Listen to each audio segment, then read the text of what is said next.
Welcome to the Invert with me HONOR Magic4 Lite, and I'll show you how to mute notification sound on this device.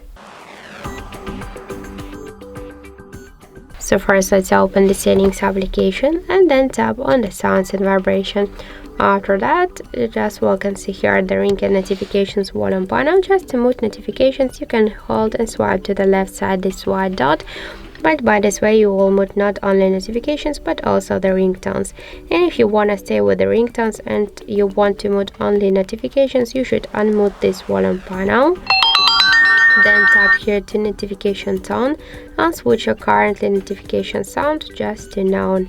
Then just go back, and after that we'll just see that our notifications, they are in the silent mode, so they just will like in mute mode, and will stay in this case with the ringtones. So that's it. Thank you for watching, and if you find this video helpful, don't forget to leave a like, comment and to subscribe our channel.